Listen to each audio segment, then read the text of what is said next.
heard a lot of hate for Little Octi lost. But then again, I didn't really hear any hate for Bye Bye Belton that actually was related to how the episode was structured. So I'm not going to take that as an indicator that I'm going to like the episode. I just really hope we're not hitting a weak part of the series where I'm just going to be miserable for fucking months doing this series. Alright, so we got a conflict to set up. It's the championship kickball game. Which probably isn't as important as the episode makes it sound, but I think we're forgetting that this show is about little kids. That sometimes have voices of fully grown sports commentators. So, yeah, I guess something like this is gonna feel more important to them. Anyway, Blossom pops the ball into the air and it looks like Bubbles is gonna catch it. Actually, there's two particular jokes I want to address. One of them does work well and one of them doesn't work well. Even though it's technically out of order in the episode, I'm going to start with the one that does work. And that one's going to go. It's going to be gone. Adios, Pelota. It's just a high pop-up into right field. So the reason this joke works is because it works on subverting your expectations. They build it up as though it's a much better kick than it's going to be, and it just fizzles out, thus giving you something different from the expected result, causing laughter. Now, as for the one that doesn't... But with Blossom 0 for 7, the question is, can she get out of her kicking slump right now? So this joke doesn't work on subversion of expectations. It works on a reaction.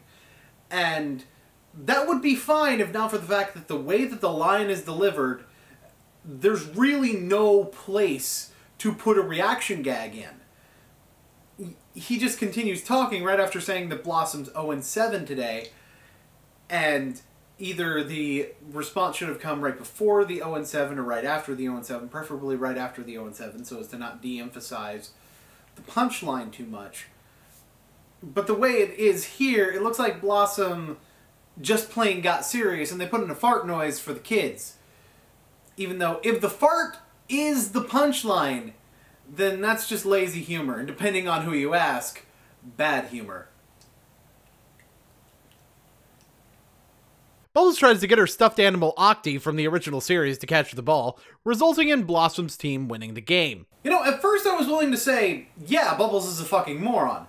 But if I may paint the curtains blue for a second, the adults in this scene are entirely in the background. On top of being crudely drawn. So the entire importance of this scene could be chalked up to just the kids thinking it's important, which is notable since the next scene contains an adult and the kickball game isn't treated like it's a big deal. And the professor is apparently the type of dad who doesn't really care what his kids do as long as they aren't hurting anyone. Which kind of makes sense if your kids are superheroic prepubescents, actually. And he doesn't say jack shit until Buttercup says Octi isn't real. Buttercup is oddly threatening.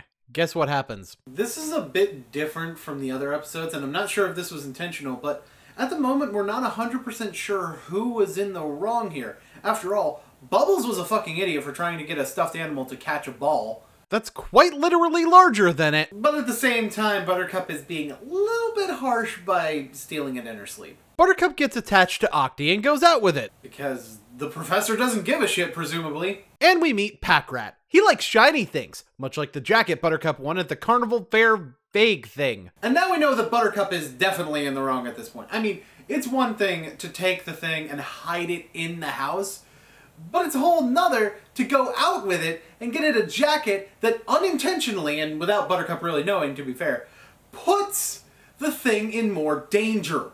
And she freaking hides it in the bushes when she gets back anyway, so big surprise when it's not there in the morning. Wow, I'm just skimming through this plot now, aren't I? Blossom does the intricate detective work of reading a business card and we're at the dump. Blossom doesn't want to dump, but they need the trophy to lure Packrat. Which is going to be important for the ending at least, so good job giving Chekhov something to shoot at. Packrat has a mech for some reason. How could you dress Octi in something like that? Cephalopods don't even wear jackets. Yeah, can't argue with that logic. Bubbles continues to make things harder by not wanting Buttercup to help, and gets punished later by being made to think Buttercup is Kill. She's completely unscathed. So we have a few lessons learned at the end here, and it's interesting that there are multiple lessons being learned. Buttercup learns that it's better to let people be who they want to be. Bubbles learns that if someone shows actual remorse for their actions, it's probably better to just go ahead and forgive them. And Blossom learns that trophies only get dented even in explosions. This episode's alright. I mean, it's not particularly good or anything. it comes off as a little bit cliched.